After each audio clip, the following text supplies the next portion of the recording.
तो बड़े भाई आज अपन कवर करने वाले हैं वेक्टर्स का टॉपिक। मैं वेक्टर्स का टॉपिक तुम्हारा इतना मजबूत करा दूंगा कि नीट में इस टॉपिक से कोई क्वेश्चन आता है तो वो टॉपिक तुम्हारा गलत नहीं होगा किसी भी कीमत पर। चलो आओ इस चैप्टर्स के फटाफट से कंसेप्ट देख लेते हैं। वेक्टर्स में पहली हेडिंग दी हुई है फिजिकल क्वांटिटीज़। अच्छा, तो यहाँ पर अपन को दो प्रकार की फिजिकल क्वांटिटीज़ पढ़ना है, एक स्केलर एक vector physical quantities. Scalar physical quantities वह फिजिकल क्वांटिटीज़ होती हैं जिनके पास केवल मैग्नीट्यूड होता है, कोई डायरेक्शन नहीं होती।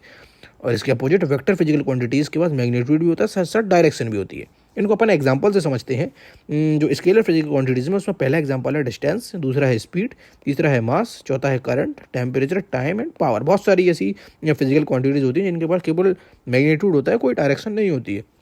इसके अपोजिट जो वेक्टर फिजिकल क्वांटिटीज़ हैं इनमें अपन रिजेम्बलेंस से पढ़ते हैं। जैसे कि स्केलर में है डिस्टेंस, इसका एक कजिन होता है वेक्टर जो कि होता है डिस्प्लेसमेंट। इसको अपन लिखते जाते हैं साथ में। सर उसका ये कजिन क्या होगा?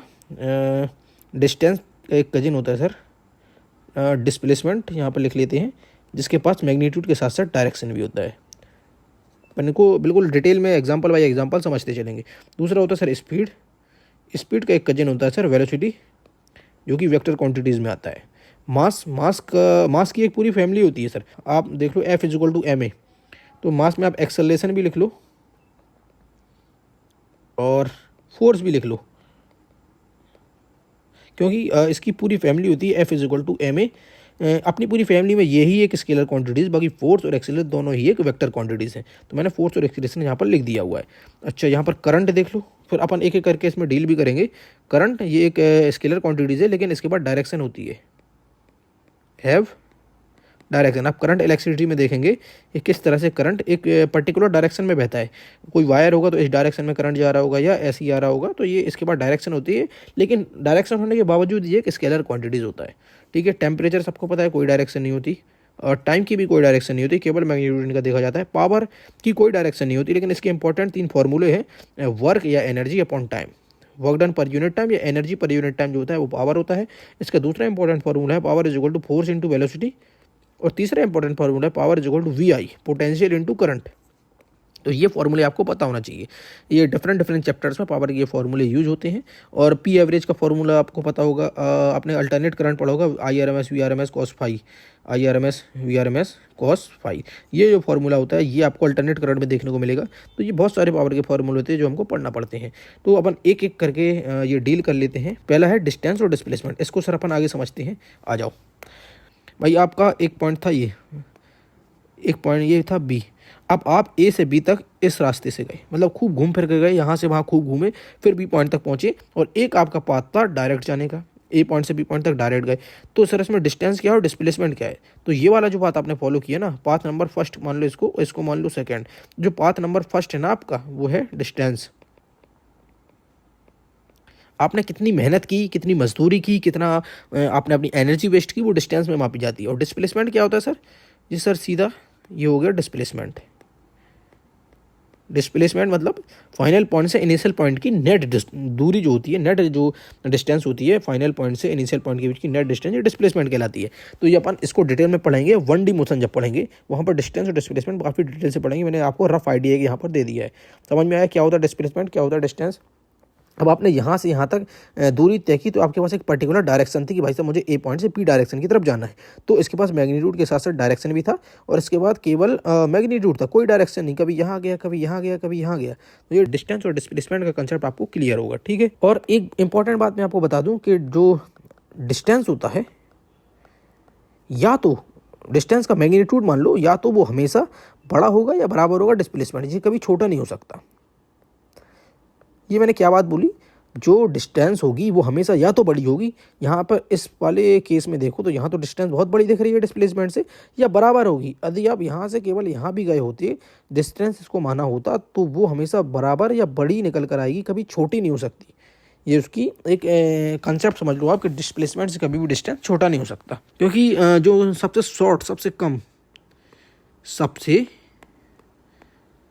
कम डिस्टेंस जो होगी ना, वो डिस्प्लेसमेंट के बराबर ही होगी। सबसे कम जो डिस्टेंस होगी इज इक्वल टू डिस्प्लेसमेंट, वो डिस्प्लेसमेंट के बराबर होगी। जो सबसे कम यही होगी, सबसे कम यहाँ से यहाँ तक गए कम से कम पाथ में, तो वो डिस्टेंस जो होगी वो डिस्प्लेसमेंट के बराबर हो जाएगी, उससे नीचे नहीं जा सकती। ठीक है, ये समझ में आया। अब दूसरा एग्जाम्पल उठा लेते हैं डिस्टेंस एंड डिस्प्लेसमेंट के बाद। कौन सा है? स्पीड एंड वेलोसिटी का। इसको अपन समझेंगे यूनिफॉर्म सर्कुलर मोशन से। आ जाओ, ये कौन मान लिया कि ये एक ऑब्जेक्ट है, ये आर रेडियस में एक चक्कर लगा रहा है वी वेलोसिटी से। स्पीड एंड वेलोसिटी समझना है, ये वी वेलोसिटी से इस पॉइंट पर देखते हैं, फिर ये वाला पॉइंट देखते हैं और ये वाला पॉइंट देखते हैं। अब यहाँ पर इस पॉइंट पर देखा तो इसकी वेलोसिटी इस डायरेक्शन में थी, इस पॉइंट पर देखा तो इसकी वेलोसिटी इस डायरेक्शन में थी। ये यूनिफॉर्म सर्कुलर मोशन है, यूसीएम मतलब यूनिफॉर्म सर्कुलर मोशन। इस पॉइंट पर देखा तो इसकी वेलोसिटी इस डायरेक्शन में थी। तो आपने तीन अलग अलग पॉइंट देखे, तो तीन अलग अलग पॉइंट्स पर उसकी वेलोसिटी अलग अलग थी, यहाँ पर अलग, यहाँ पर अलग, यहाँ पर अलग। लेकिन आप स्पीड की बात करेंगे यूनिफॉर्म सर्कुलर मोशन में, तो स्पीड कॉन्स्टेंट है। स्पीड जो है यूनिफॉर्म सर्कुलर मोशन में कांस्टेंट होती है, ठीक है। अब एक बात आप याद रखेंगे, कोई भी यूनिफॉर्म सर्कुलर मोशन में किसी भी फिजिकल क्वांटिटी, जितनी भी फिजिकल क्वांटिटीज होते हैं, चाहे फोर्स हो, एक्सेलरेशन हो, काइनेटिक एनर्जी हो, पावर हो, वर्क डन हो, किसी भी फिजिकल क्वांटिटीज का मैग्नीट्यूड चेंज नहीं होता है, केवल डायरेक्शन में फर्क आता है। और डायरेक्शन में किसका फर्क आएगा? वेलोसिटी का, एक्सेलरेशन का, फोर्स का। इन तीन की डायरेक्शन चेंज होती है। इसमें चेंज होने के कारण, डायरेक्शन में चेंज होने के कारण इनकी वैल्यूज चेंज होती हैं, मैग्नीट्यूड्स कभी चेंज नहीं होता इनका। आई होप कि कंसेप्ट आपको समझ में आया होगा। अभी नेक्स्ट एग्जांपल समझते हैं। स्पीड और वेलोसिटी का कंसेप्ट अपने समझ लिया कि भैया यूनिफॉर्म सर्कुलर मोशन में कांस्टेंट स्पीड से एक पार्टिकल चक्कर लगा रहा है, उसकी वेलोसिटी हर क्षण हर कण चेंज हो रही है। क्यों चेंज हो रही है? क्योंकि वेलोसिटी एक वेक्टर क्वांटिटीज है, लगातार उसकी डायरेक्शन चेंज हो रही है। अब आ जाओ sir, mass force into acceleration. अब इसमें समझाने वाली बात कोई है नहीं, मास होता है एम। अच्छा, एक्सेलरेशन फोर्स, फोर्स किसके कारण वेक्टर क्वांटिटीज में आया? सर फोर्स एक्सेलरेशन के कारण वेक्टर क्वांटिटीज में आया। क्यों? क्योंकि इसके फॉर्मूले में एक्सेलरेशन आता है, एक्सेलरेशन एक वेक्टर क्वांटिटीज है, तो फोर्स को भी वेक्टर क्वांटिटीज होना पड़ा। इलेक्ट्रिक फील्ड की बात कर लेते हैं, तो electric field is equal to क्या होता है सर? ये एक वेक्टर क्वांटिटीज है, फोर्स पर यूनिट चार्ज। इसको क्यों यार वेक्टर क्वांटिटीज में आना पड़ा? इसको फोर्स की वजह से वेक्टर क्वांटिटीज में आना पड़ा, क्योंकि फोर्स एक वेक्टर क्वांटिटीज होता है। लीनियर मोमेंटम जो होता है ना, P is equal to M into V. M एक स्केलर है, लेकिन वेलोसिटी एक वेक्टर क्वांटिटी है, जिसके कारण लीनियर मोमेंटम भी एक वेक्टर क्वांटिटी हो जाता है। Angular momentum L is equal to M V cross R. अच्छा, M B R sine theta, इसके फॉर्मूला जो निकल कर आता है वो M B R sine theta होता है। यहाँ पर दो आपको वेक्टर क्वांटिटीज दिखी हैं, और दो वेक्टर क्वांटिटीज़ का जो क्रॉस प्रोडक्ट है उससे जो भी रिजल्ट निकल कर आता है वो क्या होता है? एक वेक्टर क्वांटिटीज़ होता है। इसलिए एंगुलर मोमेंटम एक वेक्टर क्वांटिटीज़ है। इसको अपन आगे समझेंगे। आई होप कि ये सारे जो एक्सप्लेनेशन है आपको समझ में आए होंगे। अब एक बार मूव करते हैं नेक्स्ट पेज पर। इस पेज को इरेज कर देते हैं। ओके, और रिप्रेजेंटेशन ऑफ वेक्टर ये क्या होता है सर? तो मान लिया कि एक वेक्टर लिखा हुआ है, A vector is equal to इसका मैग्नीट्यूड एंड इसकी डायरेक्शन। एक वेक्टर के बाद दो चीज़ें होती हैं, एक उसका मैग्नीट्यूड, एक उसकी डायरेक्शन। ये होता है रिप्रेजेंटेशन ऑफ वेक्टर। इसको अपन ले लेते हैं और रेड डॉट के अंदर। ओके, ये हो गया रिप्रेजेंटेशन ऑफ वेक्टर। अब यूनिट वेक्टर क्या होता है सर? तो यूनिट वेक्टर साहब होता है कि यूनिट वेक्टर इस तरह से रिप्रेजेंट किया जाता है, एक पूरा वेक्टर को डिवाइड किया जाता है उसके मैग्नीट्यूड से। मतलब एक वेक्टर से उसका मैग्नीट्यूड छीन लें, तो एक वेक्टर जो ऊपर ओवरऑल उसकी जो वैल्यू अगर हम पुट कर दें, एक वेक्टर जो है ये इसकी वैल्यू है, इसको अपन यहाँ पर पुट कर दें तो क्या निकल कर आएगा यूनिट वेक्टर, वो देख लेते हैं। ये उसका मैंने मैग्नीट्यूड पुट किया, ये उसकी मैंने डायरेक्शन पुट की, डिवाइड बाई ये उसका मैग्नीट्यूड। तो मैग्नीट्यूड से मैग्नीट्यूड कैंसिल, यहाँ पर उसका मैग्नीट्यूड आ गया 1। ये उसकी डायरेक्शन है, ये डायरेक्शन कौन सी है? ये उस पप्पा की डायरेक्शन जो थी वही डायरेक्शन एग्जैक्ट उठकर यहाँ पर आ गई है। तो मतलब जो उसके पप्पा की डायरेक्शन थी, या जो ओरिजिनल वेक्टर था जो उसकी डायरेक्शन थी, वही यूनिट वेक्टर की डायरेक्शन होती है, लेकिन मैग्नीट्यूड एक हो जाता है उसका। तो 1 मैग्नीट्यूड के साथ सेम डायरेक्शन यूनिट वेक्टर कहलाता है, ठीक है। अब टाइप ऑफ वेक्टर देख लेते हैं। तो पहला वेक्टर है इक्वल वेक्टर। इक्वल वेक्टर क्या होता है? Same magnitude and same direction. इसको कैसे समझेंगे सर? एक वेक्टर ये है, दूसरा वेक्टर ये है, ठीक है। ये वेक्टर है, सेम मैग्नीट्यूड है और सेम डायरेक्शन पर है, तो ये कहेंगे आपके इक्वल वेक्टर। और नेगेटिव वेक्टर क्या कहलाते हैं? ये इसी के मतलब अपन को कंपेयर करके पढ़ना है। इक्वल नेगेटिव को पढ़ेंगे, पैरेलल एंटी पैरेलल पढ़ेंगे, नल वेक्टर पढ़ेंगे, कोप्लेनर कोलिनियर पढ़ेंगे। ये सब अपन को कंपेयर करके पढ़ना है, ठीक है। तो अब आपने कहा negative vector same magnitude opposite direction. मान लिया कि इसका मैग्नीट्यूड सेम था, दोनों बराबर मैग्नीट्यूड के हैं लेकिन अपोजिट डायरेक्शन में है, ठीक है। दोनों बराबर मैग्नीट्यूड के हैं बट अपोजिट डायरेक्शन में। तो ये कौन से वेक्टर्स हो गए? ये नेगेटिव वेक्टर्स हो गए। अब आप देख लेते हैं यहाँ पर पैरेलल वेक्टर की बात करें तो ऐसे वेक्टर जिनके बीच में थीटा इज इक्वल टू 0 होता है वो पैरेलल वेक्टर कहलाते हैं। मान लिया कि एक वेक्टर ये था, एक वेक्टर ये था, इन दोनों वेक्टर के बीच में थीटा इज इक्वल टू 0 है, तो ये पैरेलल वेक्टर होते हैं। एंटी पैरेलल वेक्टर जिनके बीच में theta is equal to 180 degree होता है। मतलब एक वेक्टर का मुँह यहाँ था, ठीक है, दूसरे वेक्टर का मुँह यहाँ था। अब ये वेक्टर जो है एक दूसरे के बीच में 180 डिग्री के एंगल बना रहे हैं, तो ये एंटी पैरेलल वेक्टर कहलाते हैं। इनका मैग्नीट्यूड देख रहे हो आप, दोनों का मैग्नीट्यूड अलग अलग है। इक्वल वेक्टर में क्या होता है, सेम मैग्नीट्यूड होता है। इनमें सेम मैग्नीट्यूड भी हो सकता है और अलग अलग मैग्नीट्यूड भी हो सकता है। अब यहाँ पर देखते हैं अपन नल वेक्टर या जीरो वेक्टर क्या होता है। इसमें नल वेक्टर या जीरो वेक्टर होता है, उसमें जीरो मैग्नीट्यूड होता है विद डायरेक्शन। ऐसा वेक्टर जिसके पास मैग्नीट्यूड तो जीरो है लेकिन डायरेक्शन है। आपने देखा होगा जब जो एथलीट होता है दौड़ने के लिए तैयार होता है ना, अपनी एक पोजीशन ले लेता है, तो उसकी एक डायरेक्शन क्लियर होती है कि मुझे इस डायरेक्शन में भागना है, लेकिन रुका हुआ होता है। तो वो असल में क्या होता है, वो नल या जीरो वेक्टर की कंडीशन में होता है, जिसका मैग्नीट्यूड तो जीरो होता है, उस टाइम रेस्ट की कंडीशन में होता है, और एक पर्टिकुलर डायरेक्शन उसने चुनी हुई होती है कि उस डायरेक्शन में भागूंगा। तो वेलोसिटी एट रेस्ट इसका एग्जाम्पल हो जाएगा। जब वेलोसिटी रेस्ट पर होती है तो वो जीरो वेक्टर या नल वेक्टर को रिप्रेजेंट करती है।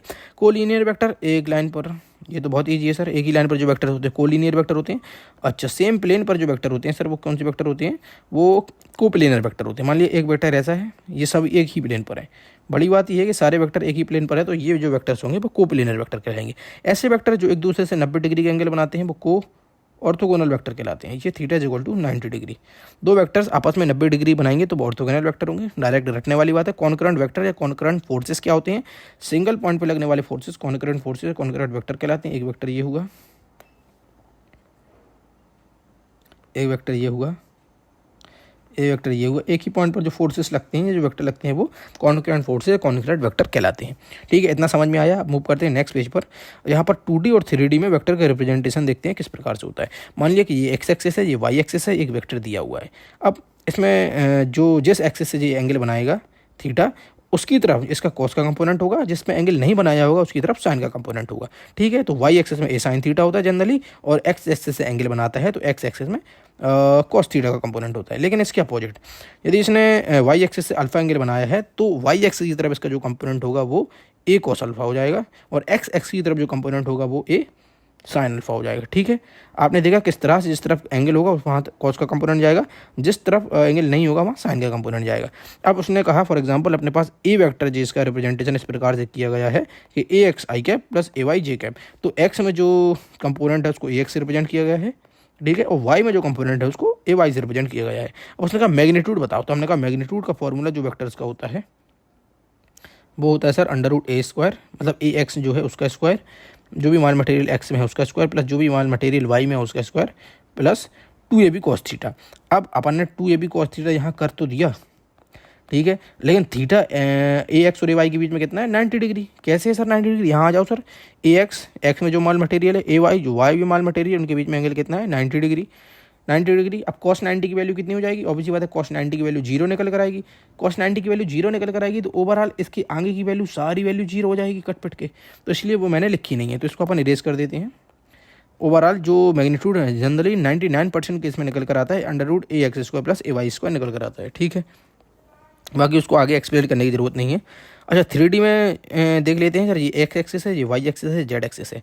एक हमारा वेक्टर है ए वेक्टर, इसने एक्स से कितना एंगल बनाया है अल्फा, वाई से कितना एंगल बनाया है बीटा, और जेड से इसने गामा एंगल बनाया हुआ है। इसमें दो फॉर्मूले रटना है हमें, ये ज़्यादा इंपॉर्टेंट नहीं है 3D वाला।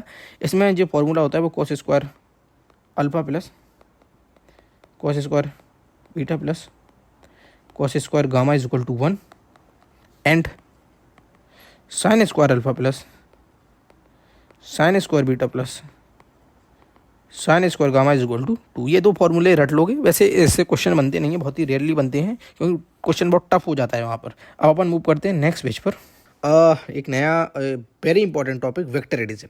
वेक्टर एडिशन में अपन को क्या पढ़ना है, दो लॉ पढ़ने हैं वेक्टर एडिशन के। एक लॉ है पैरेललोग्राम और एक है right angle triangle law. Parallelogram law में हमें क्या याद रखना है, इसमें tail to tail vector addition होता है। मान लिया कि एक वेक्टर ये है, दूसरा वेक्टर ये है, दोनों की डिटेल यहाँ पर मिल रही है, तो ये पैरेललोग्राम बनाएंगे, उससे अपन को वेक्टर को ऐड करना है। ठीक है, राइट एंगल ट्रायंगल लॉ में क्या होता है कि हेड टू टेल, यहाँ पर लिखा हुआ है हेड टू टेल, मतलब एक वेक्टर का जहाँ हेड खत्म होता है वहाँ से दूसरे वेक्टर की टेल स्टार्ट होती है। तो यहाँ हेड खत्म हुआ, यहाँ से दूसरे वेक्टर की टेल स्टार्ट हुई, ये कहलाता है सर अपना राइट एंगल ट्रायंगल लॉ। इनको एक एक करके समझ लेते हैं और क्या रिजल्टेंट आएगा उसकी बात भी अपन कर लेते हैं। सो वेक्टर पहला लॉ अपन समझते हैं, पैरेललोग्राम ऑफ वेक्टर एडिशन क्या होता है।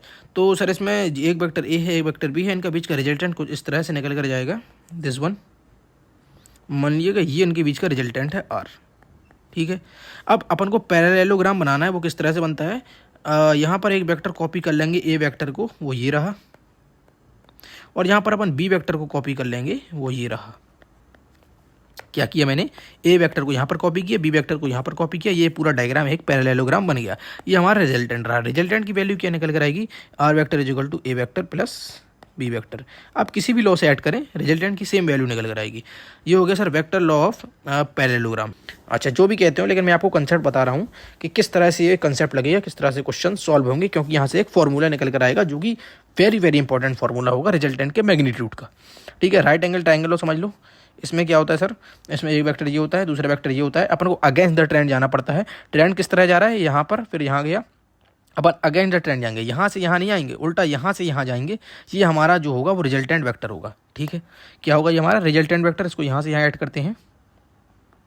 ये रहा हमारा सर रिजल्टेंट वेक्टर, जिसकी वैल्यू क्या होगी, जिसकी वैल्यू ये होगी, और इसकी वैल्यू भी क्या होगी, इसकी वैल्यू भी ये होगी। मतलब वैल्यू दोनों की सेम आएंगी, कोई भी लॉ लगा दें आप। अब यहाँ पर इसका मैग्नीट्यूड क्या होगा, बहुत ज़्यादा इंपॉर्टेंट फॉर्मूला है, मैं आपको बताने जा रहा हूँ। R vector is equal to under root A square plus B square plus 2ab cos theta. ये जो फॉर्मूला है ये वेरी इंपॉर्टेंट फॉर्मूला है सर, इसको लिख लो चाहे आप, वेरी इंपॉर्टेंट फॉर्मूला। ठीक है, अच्छा इसमें सर ये कॉस थीटा है, ये थीटा कौन सा है, ये दोनों वेक्टर्स के जो बीच के एंगल है वो थीटा है। ठीक है, अब अल्फ़ा क्या है सर, अल्फ़ा समझ लो, एक मिनट रुक जाओ। ओके, ये जो थीटा है ये दो वेक्टर्स के बीच के एंगल है, और अल्फ़ा जो है ना ये वाला, ये है अल्फ़ा। ये रिजल्टेंट और वेक्टर्स के बीच के एंगल है अल्फ़ा, और दो वेक्टर्स के बीच के एंगल है थीटा। इतना समझ में आया। अच्छा, अब दूसरा जो फॉर्मूला है ये tan अल्फ़ा को लेकर है। अल्फ़ा क्या है सर, एक रिजल्टेंट और वेक्टर्स के बीच के एंगल है। इसका जो फॉर्मूला निकल कर आता है वो b साइन थीटा बटे a plus B cos theta. अच्छा, इसमें जो थीटा यूज हुआ है सर, ये दो वेक्टर्स के बीच का एंगल है, ये रिजल्टेंट और वेक्टर के बीच का एंगल है। ठीक है, ये दो फॉर्मूले आप रट लेंगे, बहुत ज़्यादा इंपॉर्टेंट फॉर्मूले हैं। ये पैरेललोग्राम ऑफ वेक्टर एडिशन था, ये right angle triangle law of vector addition था। मूव करते हैं नेक्स्ट पेज पर। अच्छा, रिजल्टेंट का फॉर्मूला यहाँ पर लिख दो फटाक से, अंडर रूट, ठीक है, क्या होता है sir, A square plus B square plus 2ab cos theta.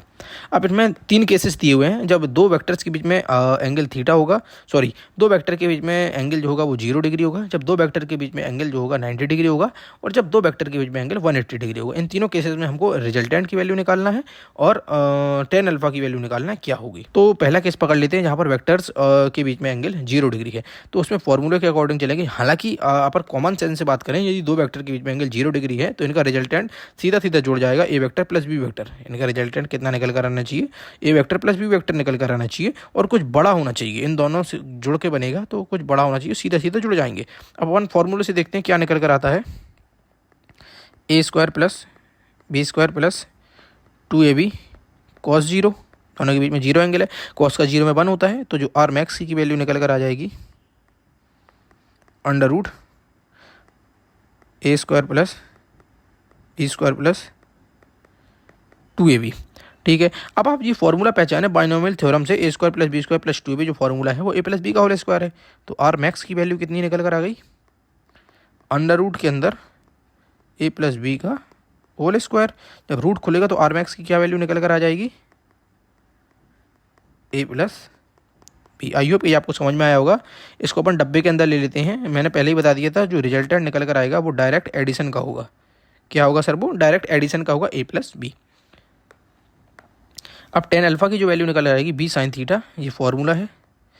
इसको अगर आप देखा जाए तो चलो फॉर्मूले से सॉल्व करके देख लो, लेकिन असल में उसकी वैल्यू 0 ही निकल कर आएगी। क्यों निकल कर आएगी भाई साहब, रिजल्टेंट इसी डायरेक्शन में होगा, और रिजल्टेंट और वेक्टर्स के बीच का जो एंगल होगा अल्फा वो 0 होगा। इतना समझ में आया ना, रिजल्टेंट और जो वेक्टर्स होगा उसके बीच का एंगल 0 होगा, तो tan अल्फा की वैल्यू यहाँ पर 0 हो जाएगी। अगर फॉर्मूले से निकालना चाहते हैं कोई दिक्कत नहीं है। फॉर्मूला क्या था सर, बी साइन थीटा जो कि 0 है, तो इसको 0 निकाल लो भाई। ए और बी के बीच में एंगल कितना है, 0, साइन 0 अपन ए प्लस बी कॉस 0। ठीक है, साइन का 0 में 0 होता है, ओवरऑल ऊपर की वैल्यू 0 हो गई बटे ए प्लस कॉस का 0 में 1 होता है, ए प्लस बी। तो नीचे कुछ वैल्यू है, ऊपर वैल्यू 0 हो गई, तो 0 में किसी को भाग दोगे 0 जाएगा। समझ में आया ना। तो tan अल्फा की वैल्यू कितनी हो गई, tan alpha is equal to 0, तो ये लिख लो tan alpha is equal to 0। चलो भाई, आपके कहने पे मैंने सॉल्व कर दिया, वैसे 0 ही आना था कॉमन सेंस से भी। एक मिनट रुको, भाई tan alpha is equal to zero तो alpha is equal to zero. अब अपन दूसरा सिनेरियो देख लेते हैं। दूसरे सिनेरियो में साहब क्या कह रहे हैं कि इफ़ दो वेक्टर्स के बीच में एंगल 90 डिग्री है तो हमें रिजल्टेंट की वैल्यू बता दीजिए। तो हमने कहा यार पहली बात तो दोनों बीच का रिजल्टेंट कहीं यहाँ निकलेगा, ठीक है, इस तरह से कहीं रिजल्टेंट जाएगा। और जिसका जो फॉर्मूले के अकॉर्डिंग बात करें तो under root A square plus B square plus 2ab cos 90 हो जाएगा, which is equal to under root A square plus B square. ये वाला मामला तो जीरो हो गया पूरा, भाई कॉस 90 की वैल्यू जीरो होती है। तो जो हमारा रिजल्टेंट निकल कर आ गया ओवरऑल, उसका magnitude under root A square plus B square निकल कर आ गया। अच्छा, टेन अल्फा की वैल्यू देखी जाए तो टेन अल्फा क्या होता है, B sine theta but A plus B cos theta. Formula रखते हैं sir, B sine theta 90 degree है बटे A plus B cos theta 90 degree है तो रख दिया। असल में इसकी वैल्यू कितनी आ जाएगी, साइन 90 की वैल्यू 1 होती है तो ये ओवरऑल बी हो जाएगा। अच्छा, ये हो गया सर ए प्लस बी कॉस 90 की वैल्यू जीरो होती है तो ये जीरो आ जाएगा। तो जो टेन अल्फा की वैल्यू आ जाएगी वो बी बाई ए आ जाएगी, बी बाई ए। जो ए का मैग्नीट्यूड है वो और जो बी का मैग्नीट्यूड है वो टेन अल्फा की वैल्यू आ जाएगी। क्यों आ जाएगी, क्योंकि अल्फा तो ये होगा ना रिजल्टेंट उसके बीच का एंगल, हाँ बिल्कुल होगा। और यहाँ पर क्या है सर, बी है, बिल्कुल सर ये तो बी की वैल्यू है, ये है। अब टेन आप ट्रिक याद करें लाल बटे कक्का की, तो एल ए एल बटे के ए, एल बाई ए। तो ये रहा आपका एल ये परपेंडिकुलर एल और ये रहा ए आधार। तो जो बी है वो एल रिप्रेजेंट कर रहा है और जो ए है वो आधार रिप्रेजेंट कर रहा है। तो बी बाई ए आपकी वैल्यू आ गई, मतलब एल बाई ए, ठीक है। उस ट्रिक से भी मैंने आपको समझा दिया, यहाँ से प्रूव हो गया कि जो अपन ने आंसर निकाला है वो सही है। अब तीसरा केस देख लेते हैं। तीसरे केस में उसने क्या पूछा है कि दो वेक्टर्स के बीच में एंगल 180 डिग्री अपन ने दिया हुआ है तो उसके रिजल्टेंट की वैल्यू बता दो। तो हमने कहा रिजल्टेंट कहीं ना कहीं बड़े वाले वेक्टर की तरफ होगा। मान लो ए वेक्टर बड़ा है तो रिजल्टेंट ए वाले की तरफ होगा, लेकिन छोटा होगा, दोनों वेक्टर से भी छोटा होगा रिजल्टेंट। क्यों, क्योंकि यहाँ पर एक दूसरे के अपोजिट में है वेक्टर्स। अब हमने फॉर्मूले के अकॉर्डिंग, मतलब आना तो चाहिए ए माइनस बी, दोनों के बीच का डिफरेंस आना चाहिए रिजल्टेंट, लेकिन फॉर्मूले से निकाल के देख लेते हैं। A square plus B square plus 2ab cos 180 की वैल्यू -1 होती है, आपको रटवा चुका हूँ। तो आर मिनिमम, यहाँ पे रिजल्टेंट के जब दो वेक्टर एक दूसरे के अपोजिट डायरेक्शन में होते हैं उनका रिजल्टेंट मिनिमम निकल कर आता है। A square plus B square minus का 2ab हो गया। ये किसका फॉर्मूला है सर, ए माइनस बी का होल स्क्वायर का फॉर्मूला है। तो हमने रख दिया ए माइनस बी का होल स्क्वायर क्या है, ये आर मिनिमम का फॉर्मूला है। ओके, तो आर की जो वैल्यू आ जाएगी मिनिमम की वो हो जाएगी sir A minus B. I hope कि ये आपको समझ में आया होगा। इसको थोड़ा सा नीचे कर लेते हैं और टेन अल्फा की वैल्यू भी निकाल के मैं आपको बताऊंगा, डायरेक्ट बता दूंगा बिना फॉर, क्योंकि अब जगह नहीं बची ना यहाँ पे। इसको थोड़ा सा नीचे कर लो क्योंकि इसको डब्बे में लेना पड़ेगा।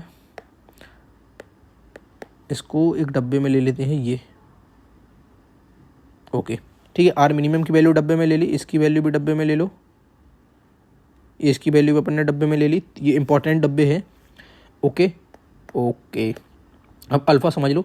अल्फा असल में होता है क्या सर, रिजल्टेंट और वेक्टर्स के बीच का एंगल होता है। तो इन दोनों का रिजल्टेंट कहीं ना कहीं बड़े वाले वेक्टर के पास होगा, छोटा सा होगा, और एंगल जो बना रहा होगा वेक्टर्स और रिजल्टेंट के बीच में अल्फा जीरो होगा।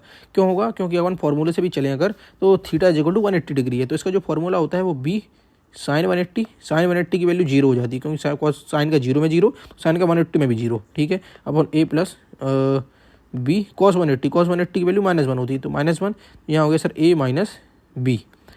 ऊपर क्या है सर, जीरो अपन ए माइनस बी। तो ओवरऑल यहाँ पर कुछ ना कुछ वैल्यू निकल कर आएगी इसकी, और जीरो के बटे में कोई भी वैल्यू हो उसको डिवाइड करने पर जीरो ही आता है। तो ओवरऑल अल्फा टेन अल्फा की वैल्यू जीरो हो जाएगी, जस्ट लाइक इस वाले केस की तरह, पहले वाले केस की तरह इसकी वैल्यू जीरो निकल कर आ जाएगी। आई होप कि ये एक्सप्लेनेशन आपको समझ में आया होगा। अभी अपन मूव करने वाले नेक्स्ट पेज पर। अच्छा, अब ये वेरी इंपॉर्टेंट है कि आपको रियल में कैसा फेस करने को मिलेंगे क्वेश्चंस, वो ये है क्या है कि ए वेक्टर दिया होगा आपको क्वेश्चन में, ए एक्स आई कैप, मतलब एक्स में कुछ कंपोनेंट होगा ए वेक्टर का, वाई में कुछ कंपोनेंट होगा। दूसरा वेक्टर दिया होगा उसका एक्स में कुछ कंपोनेंट होगा, वाई में कुछ कंपोनेंट होगा, ठीक है। अब आपसे कहेगा सर हमें रिजल्टेंट बता दो ए वेक्टर प्लस बी वेक्टर किस तरह से निकलेगा। हमने कहा यार ठीक है, तो इसमें यार एग्जाम्पल थोड़ा सा नीचे कर लेते हैं, इसको थोड़ा सा नीचे कर लो क्योंकि मैं यहाँ कुछ बताना चाहता हूँ। ये कि भाई साहब जो रिजल्टेंट निकल कर आएगा ना आपका, दोनों वेक्टर को जोड़ेंगे तो एक्स वाला एक्स के साथ जुड़ेगा, वाई वाला वाई के साथ जुड़ेगा। असल में क्या हो जाएगा, दोनों वेक्टर को जोड़ोगे ए एक्स प्लस बी एक्स, ये आई में हो जाएगा, प्लस ए वाई प्लस बी वाई, जे वाई डायरेक्शन की ऐड हो गए, देखो ठीक है, एक्स वाले ऐड हो गए आई डायरेक्शन वाले, वाई डायरेक्शन वाले भी ऐड हो गए, ये आ गया अपना रिजल्टेंट ए एक्स आई के प्लस ए वाई जे का, ये इसकी करने की ट्रिक होती है। अब इसको थोड़ा सा ऊपर ले लो, डायरेक्ट मैंने आपको फॉर्मूला ऊपर बता दिया किस तरह से इसको ऐड करना है। अब जब ए प्लस बी होगा तो आई का आई के साथ और जे का जे के साथ ऐड करेंगे। तो भाई से मैंने आई का आई के साथ ऐड किया तो 2 -1 आया यहाँ पर, ये आई कैप आया, प्लस 4 + 2 ये जे कैप आया। तो असल में रिजल्ट कितना निकल कर आया, ये 2 में से 1 गया, 1 + 1 आई कैप हो गया। इसको आई कैप भी बस कर सकते हैं, ये इसको कर लो सर आई कैप, क्योंकि यहाँ पर एक ही बचा है, प्लस 6 जे कैप, ये हमारा आंसर हो गया। तो इसको थोड़ा सा नीचे कर लेते हैं भाई, तो थोड़ा सा नीचे हो जा, ये थोड़ा सा यहाँ आ जाओ, तो A vector plus B vector is equal to, ये आ गया आंसर इतना। A vector minus B vector क्या होगा सर, आई का आई के साथ घटाओ, 2 -1 करोगे तो ये +1 हो जाएगा, डायरेक्ट कर रहा हूँ आई कैप प्लस और 4 - 2 जे कैप, ठीक है। तो ये हो गया सर 3 आई कैप प्लस का 2 जे कैप, ये हो गया sir A vector minus B vector.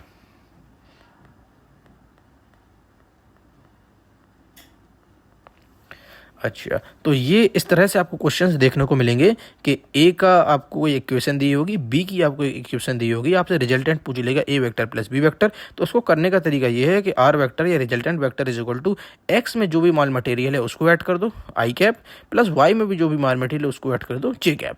Dot product में क्या होता था, अभी आपको शायद अभी मैंने पढ़ाया नहीं है, डॉट प्रोडक्ट में आई की वैल्यू आई के साथ मल्टीप्लाई होती थी, डायरेक्शन किल हो जाती थी, और वाई डायरेक्शन की वैल्यू वाई के साथ मल्टीप्लाई होती थी और डायरेक्शन किल हो जाती थी। मैं आगे पढ़ाऊंगा आपको, ठीक है। तो क्वेश्चन इस तरह से दिखेगा, तो इस तरह से उसको सॉल्व करना है। आई होप कि आपको समझ में आया होगा।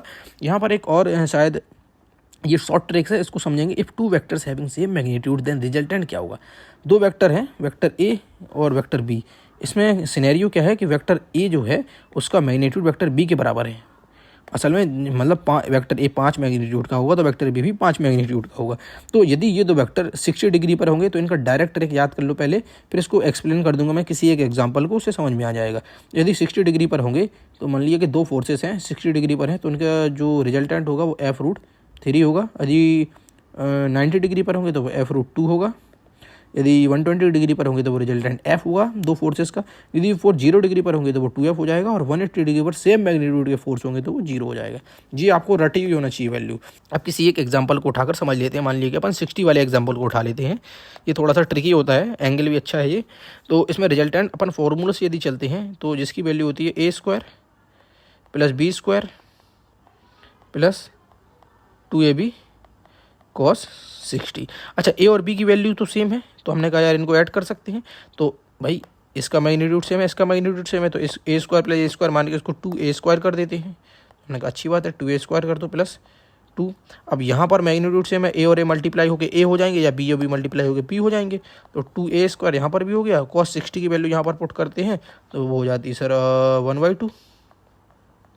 ठीक है, अब 2 से मैंने 2 काट दिया, तो यहाँ हमें देखने को मिला कि 2a² + a² वहाँ से बचा तो 3a² हो गया, which is equal to a बाहर आ गया, √3 अंदर रह गया।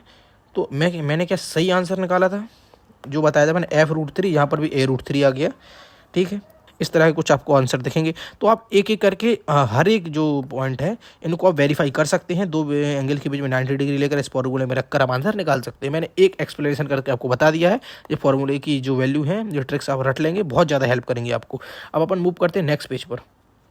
अच्छा, इसमें कुछ इंपॉर्टेंट पॉइंट लिखे हुए हैं कि अपन ने जो आर मिनिमम की वैल्यू निकाली थी ना, जब 2 वेक्टर थीटा इक्वल टू 180 पर थे, एक दूसरे के अपोजिट थे, तब जो वैल्यू निकल कर आती है रिजल्टेंट की वो मिनिमम होती है।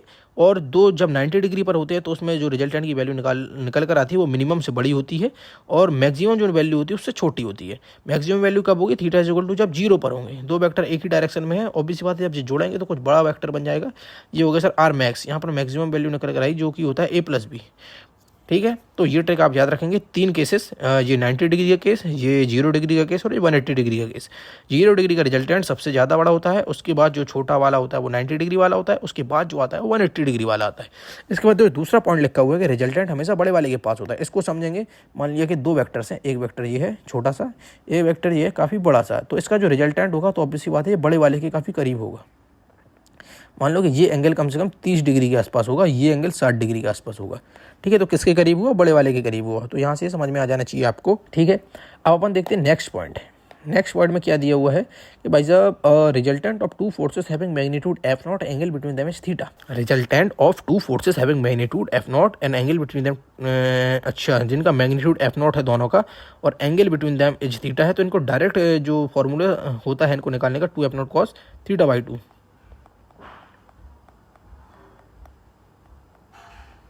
अब इसमें याद करने की ट्रिक क्या है सर, साइन थीटा होगा या कॉस थीटा होगा? सर उसको याद करने की ट्रिक ये है कि जब आपने पहले उसके फॉर्मूलेज निकाले थे, एक मिनट रुको, ठीक है, पहले आपने जब उसके फॉर्मूले निकाले थे ना रिजल्टेंट निकालने के, यहाँ पर भी रिजल्टेंट पूछा गया है, resultant of two forces having magnitude F not and angle between them is theta.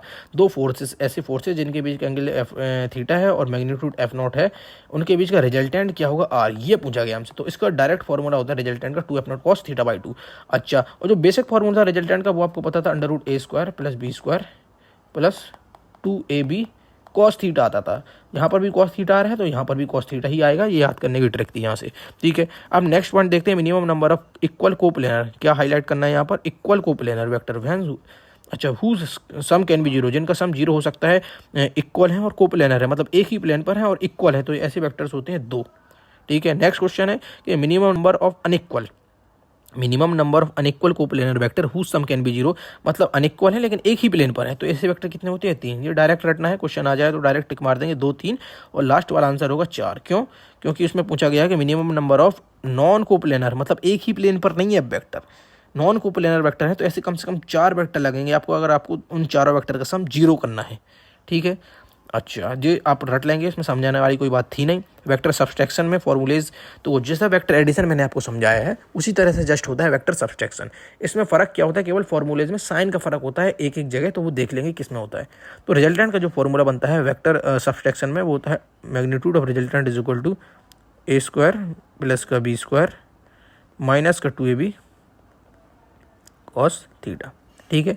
यहाँ डिफरेंस देख लो, माइनस आ गया प्लस की जगह, और tan अल्फा की जो फॉर्मूला होता है b साइन थीटा बटे a minus b cos theta. I hope कि ये आपको समझ में आया होगा। ये हो गया सर आपके, इसको अपन डब्बे के अंदर ले लेते हैं, ठीक है। एक ये हो गया, एक ये हो गया, ये दो फॉर्मूले आर वेक्टर का मैग्नीट्यूड निकाल लिया, √a² प्लस b² माइनस का 2ab cos थीटा, और जो tan अल्फा वेक्टर्स और रिजल्टेंट के बीच का जो एंगल है उसका जो फॉर्मूला b साइन थीटा बटे a minus b cos theta, ठीक है। आप इस प्रकार कोई सवाल आएंगे तो आपसे बन जाएंगे। अभी अपन मूव करते हैं नेक्स्ट पेज पर। अच्छा, यहाँ पर कुछ क्वेश्चन दिए हुए हैं कि angle between two vectors A vector and B vector having magnitude 5 newton and 10 newton is 37 degree.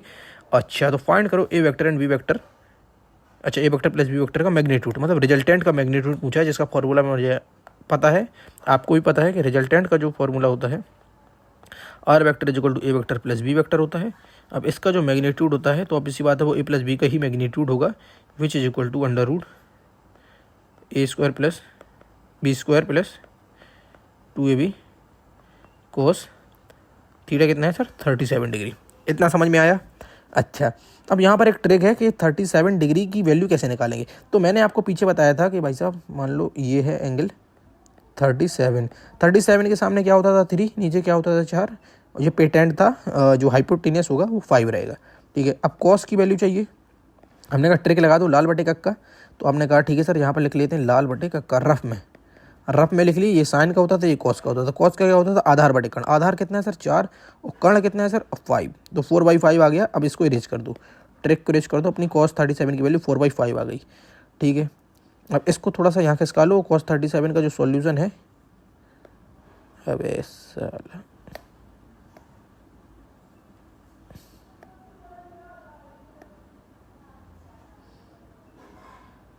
चलो यहाँ कर लो उसको, ठीक है। अब इसके जो भी सॉल्यूशन है इसको उठा के यहाँ ले आओ, ये अपन ने सॉल्यूशन कर लिया। अब चलो आ जाओ, अब फटाक से इसको सॉल्व कर देते हैं। ए का मैग्नीट्यूड कितना सर 25, बी का मैग्नीट्यूड 100, स्क्वायर कर दिया उनका। अच्छा 2 5 10, अच्छा cos 37 की वैल्यू 4/5, ठीक है। 5 से 5 cancel, which is equal to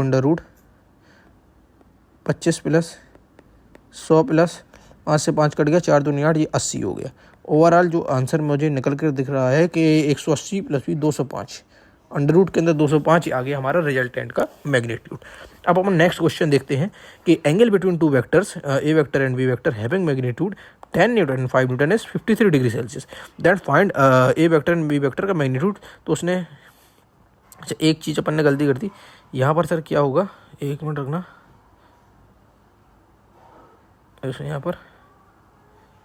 यहाँ पर प्लस का साइन होगा, ठीक है।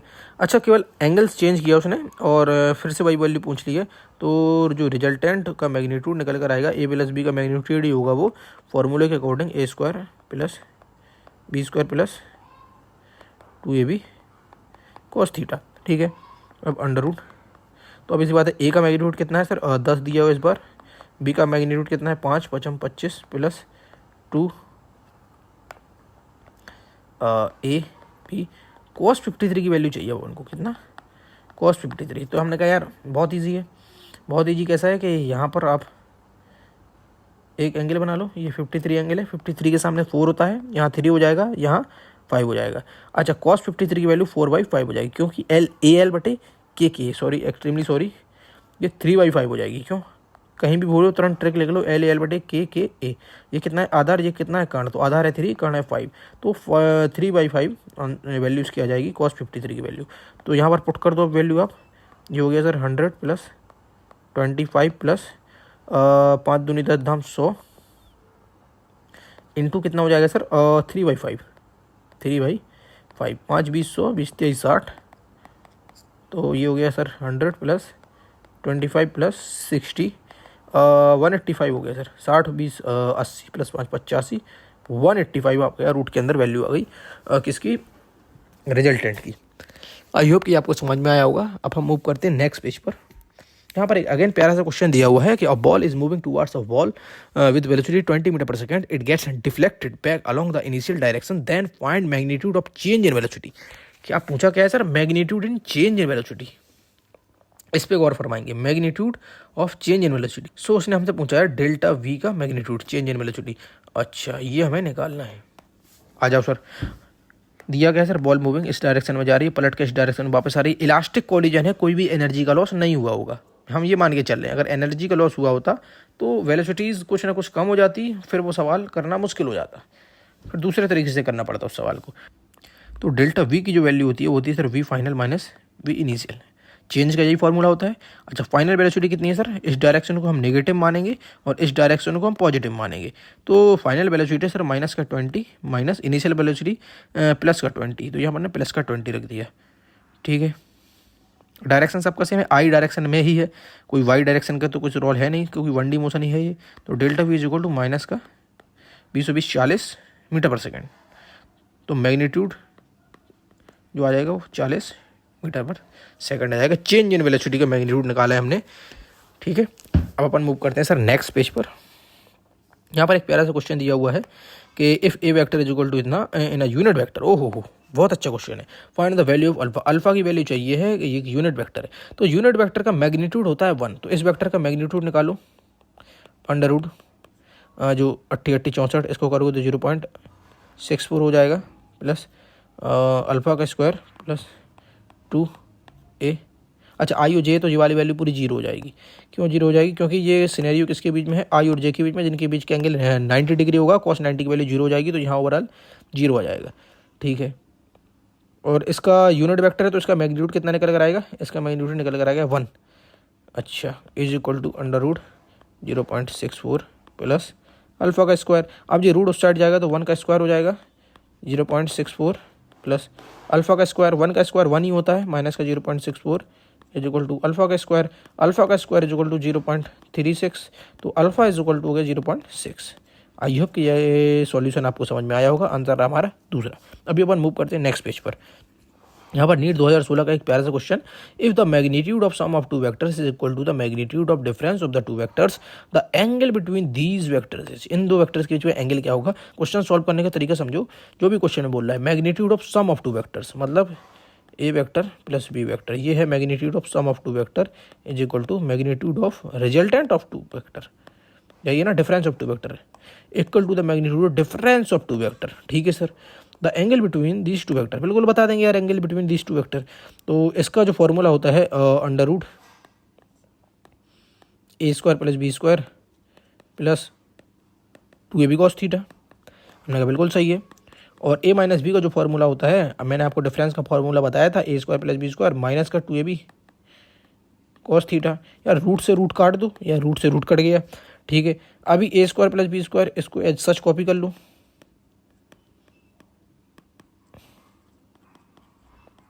ओके। अब इसमें क्या करो एक बात, आप कि जो राइट हैंड साइड वाले थे उनको लेफ्ट हैंड साइड पर लेकर आओ, तो प्लस की माइनस हो जाएंगे। ये भी माइनस का बी स्क्वायर हो जाएगा, जो माइनस था वो प्लस हो जाएगा 2ab cos theta which is equal to 0। अच्छा, माइनस वाले तो कट गए, अब यहाँ बचा 2ab cos theta plus 2ab cos theta हो जाएगा sir 4ab cos theta is equal to 0। तो cos theta is equal to 0। cos theta कब 0 होता है? जब theta is equal to 90 degree होता है। तो ये आप रिजल्ट याद भी कर सकते हैं, जब दो वेक्टर का सम उनके डिफरेंस के मैग्नीट्यूड के बराबर होता है तो उनके बीच का एंगल कितना होता है? 90 डिग्री। तो हमारा आंसर रहा फोर्थ डी। अब अपन मूव करते हैं नेक्स्ट क्वेश्चन पर। यहाँ पर एक प्यारा सा क्वेश्चन दिया हुआ है कि विच सेट ऑफ कॉन्करेंट फोर्सेस। अच्छा, मैंने वहाँ पर आपको कॉन्करेंट वेक्टर में फोर्सेस क्यों पढ़ाया था? क्योंकि इस प्रकार के आपको ज़्यादातर कॉन्करेंट वेक्टर्स में फोर्सेस ही देखने को मिलते हैं, ठीक है। कॉन्करेंट फोर्सेस में भी इन इक्विलिब्रियम, कौन से कॉन्करेंट फोर्सेस इक्विलिब्रियम में होंगे? इसको करने की ट्रिक डायरेक्ट समझो, इसमें कोई ज़्यादा रॉकेट साइंस नहीं है, इसकी सीधी ट्रिक होती है। कैसे सॉल्व होगा? मैंने सर पहले वाले केस में उठाए दोनों वेक्टर, इसमें मैंने F1 प्लस F2 किया और दोनों के बीच का डिफरेंस निकाला तो F2 माइनस F1। तो इसमें 3 प्लस 5 किया तो कितना आ गया सर? 8 आ गया। ओके सर, मैंने 5 माइनस 3 किया, दोनों के बीच का डिफरेंस लिया तो आ गया 2। अब जो भी इक्विलिब्रियम में रहने के लिए जो भी थर्ड वेक्टर होगा वो इन दोनों के बीच का होगा, या तो ये 3 हो सकता है, या 4 हो सकता है, या 5 हो सकता है, या 6 हो सकता है, या 7 हो सकता है। इनमें से कोई एक होना चाहिए। इसमें देख लो आप, थर्ड वेक्टर इनमें से कोई है, ये वाला मिल गया, तो ये हमारा आंसर हो जाएगा। क्योंकि 1 तो 2 और 8 के बीच में नहीं आएगा, ना ही 9 2 और 8 के बीच में आएगा, ना ही 15 2 और 8 के बीच में आएगा, ठीक है। इतना आपको समझ में आया होगा। ये 8 के ऊपर निकल गया, ये 8 के ऊपर निकल गया, ये 2 के नीचे आ गया, ठीक है। अब अपन मूव करते हैं नेक्स्ट पेज पर। यहाँ पर एक प्यारा सा क्वेश्चन दिया हुआ है कि a particle moving with velocity v is acted by 3 forces shown by the vectors triangle PQR. The velocity of the particle will be, a particle moving with velocity v, मतलब कांस्टेंट वेलोसिटी से move कर रहा है already particle. अब उसने कहा 3 forces हैं। अब मैंने आपको बताया था कि 3 फोर्सेस अगर क्लोज लूप बनाते हैं तो उनका नेट फोर्स एफ नेट यहाँ पर कितना हो जाएगा? 0। नेट फोर्स 0 हो जाएगा, ए नेट कितना हो जाएगा?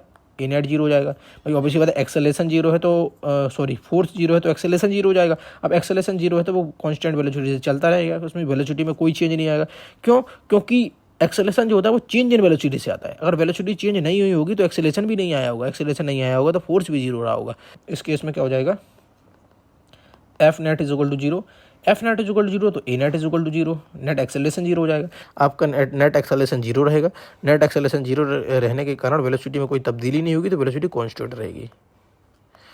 वेलोसिटी कांस्टेंट वाले केस में क्या होगा? तो रिमेन्स कांस्टेंट हो जाएगी वेलोसिटी आपकी। आई होप ये आपको समझ में आया होगा। इन्होंने क्या बना लिया? एक क्लोज लूप बना लिया। अब अपन चलते हैं नेक्स्ट क्वेश्चन पर। देख लो, ये नीट 2019 का क्वेश्चन था। अगेन डॉट प्रोडक्ट और स्केलर प्रोडक्ट देख लेते क्या होता है। तो सीधा सीधा डॉट प्रोडक्ट में क्या समझना है कि A vector dot B vector या B vector dot A vector दोनों तरीके से इसको लिख सकते हैं। जिसका फॉर्मूला होता है sir A B cos theta, A B cos theta, ठीक है। ये हो गया सर डॉट प्रोडक्ट। ये फॉर्मूला आप रट लेंगे। डॉट प्रोडक्ट को स्केलर प्रोडक्ट भी बोला जाता है और क्रॉस प्रोडक्ट को वेक्टर प्रोडक्ट भी बोला जाता है। स्केलर प्रोडक्ट क्यों बोला जाता है? क्योंकि इसके रिजल्टेंट में कोई डायरेक्शन नहीं होती और रिजल्टेंट डॉट प्रोडक्ट में किल हो जाती है रिजल्ट, ठीक है। ये ए वेक्टर है, ये बी वेक्टर है, ये थीटा है, इनके बीच के एंगल, इनमें डॉट प्रोडक्ट अपन को निकालना है। दूसरा पॉइंट लिखा हुआ है कि dot product of same vector is 1। कैसे सर? मान लिया कि आई और आई है और आई और आई के बीच में थीटा कितना होगा? ऑब्वियसली बात एक्स एक्सिस में है दोनों, तो थीटा दोनों के बीच में 0 होगा, ठीक है। हमने कहा इनका डॉट प्रोडक्ट निकालते हैं, मैग्नीट्यूड 1 मारकर ए बी कॉस 0। कॉस का 0 में 1 होता है तो कितना आया सर? Dot product 1। इसी प्रकार से जे और जे का डॉट प्रोडक्ट 1 हो जाएगा, के और के का डॉट प्रोडक्ट 1 हो जाएगा। तो ये लाइन आप याद रख लेंगे, dot product of same vector is 1। अच्छा, तीसरा वेरी इंपॉर्टेंट पॉइंट है, dot product of 2 perpendicular vector is 0। इसको मैं सिद्ध करके दिखा देता हूँ। तो परपेंडिकुलर वेक्टर का डॉट प्रोडक्ट 0 क्यों होता है? अच्छा चलो, मान लो आई और जे एक एक मैग्नीट्यूड के हैं, इनका अपन डॉट प्रोडक्ट निकालते हैं। तो मान लिया A B cos theta. Cos theta कितना हो जाएगा? दोनों के बीच में एंगल आई और जे, मतलब एक्स एक्सिस और वाई एक्सिस, दोनों के बीच में एंगल 90 डिग्री। तो यहाँ मैंने 90 डिग्री रख दिया। कॉस 90 की वैल्यू कितनी होती है? 0। ऑब्वियसली बात है, कॉस 90 की वैल्यू 0, तो ओवरऑल कितना आ गया? 0 आंसर आ गया। उसी प्रकार से जे और के का जो डॉट प्रोडक्ट लोगे तो वो 0 निकल कर आएगा।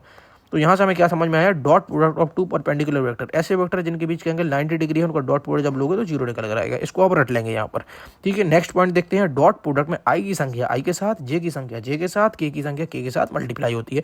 ये भी रटने वाली बात है, इसको एग्जाम्पल से समझेंगे अपन आगे। नेक्स्ट इसमें पॉइंट है डॉट प्रोडक्ट, अच्छा dot product of vector is scalar. अच्छा समझो, आ जाओ समझो कि भाई साहब ये वेक्टर है, ये भी एक वेक्टर है, इनका डॉट प्रोडक्ट लिया तो वो क्या निकल कर आया, स्केलर। पोटेंशियल एनर्जी एक स्केलर क्वांटिटीज़ है, जो इलेक्ट्रिक डाइपोल है ये भी एक वेक्टर क्वांटिटीज़ है, और जो इलेक्ट्रिक फील्ड है ये भी एक वेक्टर क्वांटिटीज़ है। दोनों के पास डायरेक्शन होती है, दोनों का हमने डॉट प्रोडक्ट निकाला हुआ है, जिससे जो रिजल्टेंट आया है वो स्केलर आया है। ये इसमें वही पॉइंट लिखा हुआ है कि डॉट प्रोडक्ट ऑफ वेक्टर्स, दो वेक्टर्स का जो डॉट प्रोडक्ट होता है वो स्केलर होता है, या एस कर लो, dot product of vectors is scalar. अच्छा इसमें रिजल्टेंट जो निकल कर आएगा, इसमें ओवरऑल इसका सॉल्व करें तो क्या निकल कर आता है, माइनस का पी डॉट है तो कॉस थीटा निकल कर आ जाएगा, सही है, ठीक है। अब नीचे एक लाइन लिखी हुई है, dot product of vectors is scalar, लेकिन cross product of two vector, जब दो वेक्टर क्रॉस प्रोडक्ट करते हैं तो उनका जो रिजल्टेंट निकल कर आता है वो वेक्टर ही निकल कर आता है। फॉर एग्जांपल जैसे टॉर्क एक वेक्टर क्वांटिटीज है, अच्छा पोजीशन एक वेक्टर क्वांटिटीज है, और फोर्स भी एक वेक्टर क्वांटिटीज है। तो फोर्स और पोजीशन का जब हम क्रॉस प्रोडक्ट करते हैं तो जो रिजल्टेंट निकल कर आता है वो भी एक वेक्टर निकल कर आता है। तो यही इसमें चीज़ लिखी हुई है कि cross product of two vectors is vector. समझ में आया। यहाँ पर देखें तो इलेक्ट्रिक डाइपोल है ये, और ये अपनी इलेक्ट्रिक फील्ड है, इन दोनों का अपन ने क्रॉस प्रोडक्ट किया तो एक क्या निकल कर आया, वेक्टर निकल कर आया। दो वेक्टर्स का क्रॉस प्रोडक्ट से वेक्टर ही निकल कर आता है, लेकिन दो वेक्टर के डॉट प्रोडक्ट से एक स्केलर क्वांटिटी निकल कर आती है। ये रट लेंगे आप, आपको डिटेल में समझा दिया, इनको रटना ही पड़ता है एट द एंड। इसका फॉर्मूला क्या बनेगा sir, R cross F R F sine theta. अच्छा sir tau vector equal to P vector cross E vector, तो इसका फॉर्मूला कितना आ जाएगा sir, P sine theta.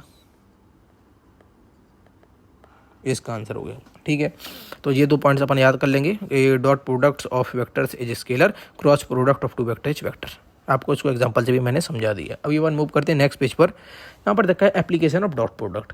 Dot product की एप्लीकेशंस होते हैं sir to find angle between A vector and B vector. मान लिया कि दो वेक्टर्स हैं, A vector and B vectors. अब डॉट प्रोडक्ट्स की हेल्प से कैसे हम उनके बीच में एंगल निकाल सकते हैं, तो उसका फॉर्मूला होता है sir A vector dot B vector is equal to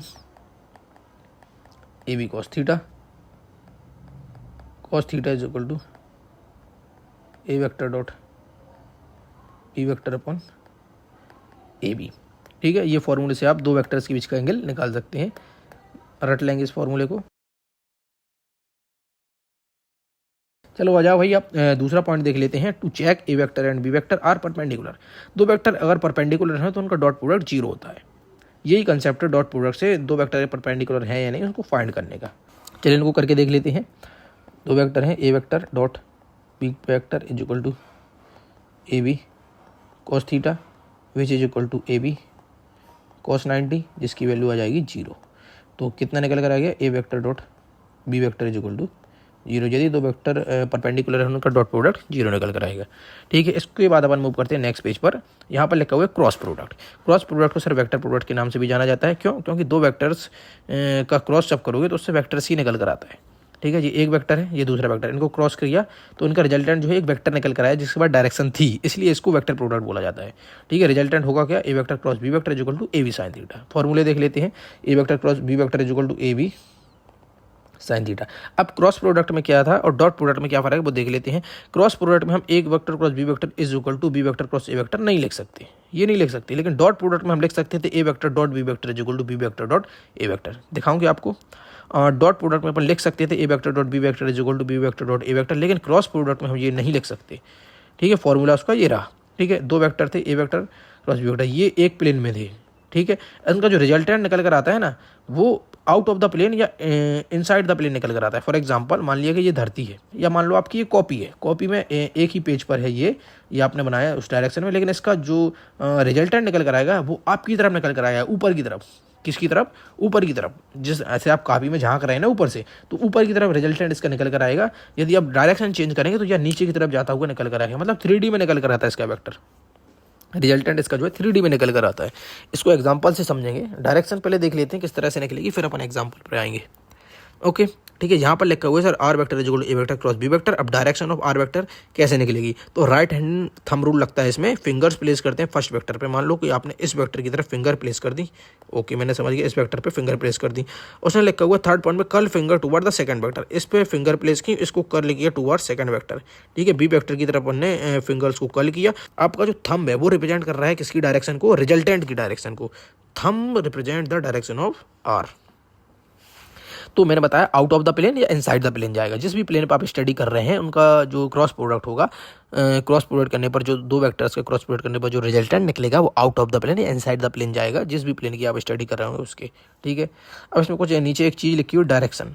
direction में क्या होता है सर, एक आई जे के तीन कंपोनेंट आपको दिखेंगे। अब आई का जे के साथ क्रॉस कराओगे, समझो 1 2 3, यहाँ से स्टार्ट करना है अपन को आई से। आई का जे के साथ क्रॉस कराए तो रिजल्टेंट आएगा के। ठीक है, जे का के साथ कराओगे तो आई आएगा, और के का आई के साथ कराओगे तो जे आएगा। ठीक है, जो सीधे सीधे अपन क्लॉकवाइज कर रहे हैं अभी, तो क्लॉकवाइज में साइन चेंज नहीं होता, जब एंटी क्लॉकवाइज घुमाएंगे ना तब साइन चेंज हो जाएगा।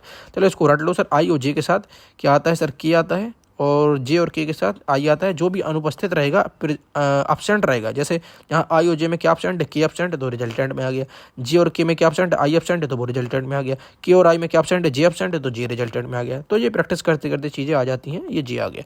उसी प्रकार से आपने देखो एंटी क्लॉकवाइज घुमा दिया, मतलब जे क्रॉस आई, जे क्रॉस आई मतलब जे रहा ये और ये आई रहा, तो मतलब इस साइड जा रहे हो आप, एंटी क्लॉकवाइज जा रहे हो, तो जब जो की आएगा वो माइनस के साइन के साथ आएगा।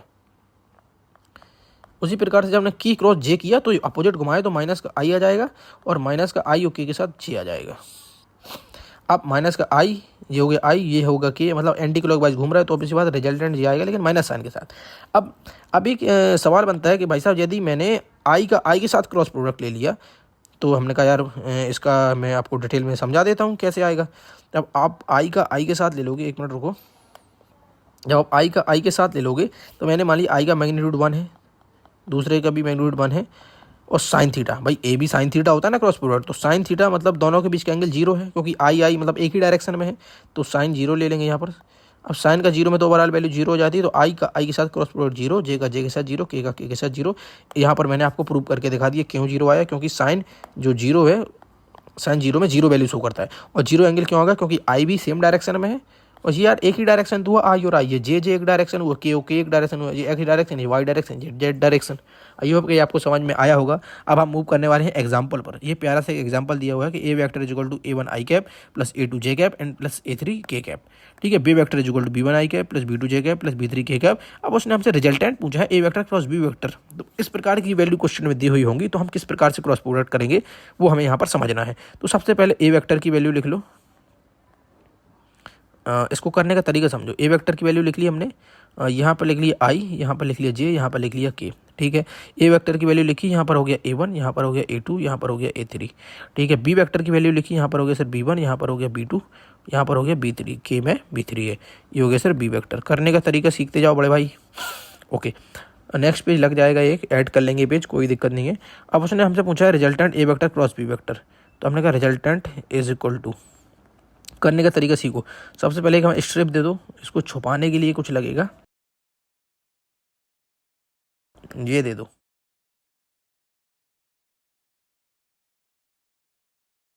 ठीक है, अब जिसकी भी चर्चा होगी ना उसको अपन छुपा लेंगे। जैसे मैंने आई की चर्चा कर रहा हूँ मैंने, तो आई को छुपा लिया, आई को छुपा लिया। अब मुझे क्या दिख रहा है, मुझे दिख रहा है ये, तो इसमें करना क्या पड़ता है सर, इसको और इसको मल्टीप्लाई करेंगे, उससे घटाएंगे क्या, इसका और इसका मल्टीप्लायर। मैं करके बताता हूँ कि भाई साहब आई को मैंने उठाया, ये हो गया आई की चर्चा हो रही है, आई की चर्चा हो रही है, तो मैंने ए टू इंटू बी थ्री का मल्टीप्लाई किया, उससे मैंने क्या घटाया, ए थ्री इंटू बी टू को घटाया। ठीक है, अब जे की चर्चा हो रही है, जे में माइनस का साइन आता है, बस इस बात को ध्यान रखेंगे, जे में माइनस का साइन आता है, बाकी सब में प्लस का साइन आता है। ठीक है, अब जे की चर्चा हो रही है तो मैंने जे को छुपा लिया। एक मिनट आ जाओ भाई, एक मिनट रुको, चलो ये मैंने जे को छुपा लिया, जे की चर्चा हो रही है। अब मुझे क्या दिख रहा है सर, अब मैंने इसको और इसको मल्टीप्लाई करेंगे, माइनस इसका और इसका मल्टीप्लायर घटा देंगे। सर ये आपको पता होना चाहिए, नहीं पता तो सीख लो, ऐसा किया जाता है इसको सॉल्व करने के लिए। माइनस ए थ्री इंटू बी वन, ये बी वन है। ओके, अब जे की चर्चा हो रही है तो यहाँ पर जगह कम पड़ गई, जे की चर्चा यहाँ कर लेते हैं। जे में प्लस का के आता है, और जिसकी चर्चा होती है असल में उसको छुपा लिया जाता है, तो मैंने कहा उसको छुपा लो। और हमें क्या दिख रहा है, अब इन दोनों का मल्टीप्लाई होगा, और घटा किसको दिया जाएगा, इसको और इसके मल्टीप्लायर को घटा दिया जाएगा। तो हमने कहा A1 इंटू B2 माइनस का A2 B1, ये आपका आंसर निकल कर आ गया। बस इतना ही आंसर रहता है इसका। इसको थोड़ा सा नीचे कर लेते हैं और डब्बे में बंद कर लेते हैं। इस तरह से इनको सॉल्व करने की ट्रिक होती है, इसको गायब कर देते हैं अभी। ठीक है, यदि आपको क्वेश्चन इस तरह से दिया हुआ होगा तो आप इस तरह से सॉल्व करके आएंगे, कुछ डरने की बात नहीं, बहुत ईजी होता है क्रॉस प्रोडक्ट और डॉट प्रोडक्ट। ओके, ये रहा हमारा आंसर। क्या किया हमने, एक बार और समझ लो। इस प्रकार से हमारे ए और बी वेक्टर दिए हुए थे, उसने हमसे रिजल्टेंट पूछा था R vector A vector cross B vector करके दिखाइए, मतलब दो वेक्टर्स का क्रॉस प्रोडक्ट करके दिखाइए। मैंने कहा ठीक है, हमने यहाँ पर आई जे के लिखा। इस तरह से मैंने ए और बी वेक्टर की वैल्यूज यहाँ पर पुट कर दी, आई में कितना था, जे में कितना था और के में कितना था। ठीक है, अब निकालने के लिए सबसे मैंने आई की चर्चा की, तो आई को छुपा लिया। अब ये जो वैल्यू है इन दोनों को मल्टीप्लाई किया और उससे मैंने घटाया किसको है, इन दोनों के मल्टीप्लायर को घटाया है, मतलब A2B3 माइनस A3B2। ठीक है, फिर जे के साथ मैंने माइनस का साइन लिया। अब जे की चर्चा हो रही है तो उसको छुपा लेंगे, इन दोनों को मल्टीप्लाई करेंगे, उससे क्या घटाएंगे, इन दोनों का मल्टीप्लायर घटाएंगे। तो A1B3 को मल्टीप्लाई किया, उससे किसका मल्टीप्लायर घटाया, A3B1 का। उसी प्रकार से इसको किया और अपना आंसर आ गया। आई होप ये आपको समझ में आया होगा। मूव करते हैं नेक्स्ट पेज पर। अच्छा, यहाँ पर क्या लिखा हुआ है कि दो वेक्टर्स के बीच का एंगल दिया हुआ है और डॉट प्रोडक्ट और क्रॉस प्रोडक्ट की वैल्यू पूछी गई है। ओके, चलो आ जाओ। A vector dot B vector की असल में वैल्यू क्या होती है sir, A B cos theta. आपने थीटा इज इक्वल टू 0 लिखा हुआ है, तो A vector dot B vector is equal to cos का 0 में 1, तो इसकी वैल्यू आ गई ए बी। ठीक है, जब दो वेक्टर पैरेलल होते हैं तो उनका जो डॉट प्रोडक्ट निकल कर आता है वो ए इंटू बी निकल कर आता है। क्यों, क्योंकि कॉस का 0 में 1 आता है। ठीक है, अब दो वेक्टर जब 90 डिग्री पर होंगे तो डॉट प्रोडक्ट क्या होगा, तो हमने कहा ठीक है देख लेते हैं। A vector dot B vector is equal to A B cos theta, 90 degree पर तो ए बी कॉस 90 हो जाएगा। सही है सर। अच्छा, कॉस की 0 में 1, कॉस की 90 पे 0, तो A vector dot B vector जब 90 डिग्री पर होंगे तो कितना निकल कर आएगा, 0। ये तो मैंने पहले बता चुका हूँ आपको सर, जब दो वेक्टर 90 डिग्री पर होते हैं उनका डॉट प्रोडक्ट 0 होता है। अच्छा, जब दो वेक्टर 180 डिग्री पर होंगे तब क्या होगा sir, A vector dot B vector is equal to A B cos 180 which is equal to -1। A vector dot B vector is equal to minus का ए बी। ये आ गया अपना आंसर। जब 0 डिग्री पर होंगे तो प्लस का ए बी, और जब 180 डिग्री पर होंगे तो डॉट प्रोडक्ट माइनस का ए बी आ जाएगा।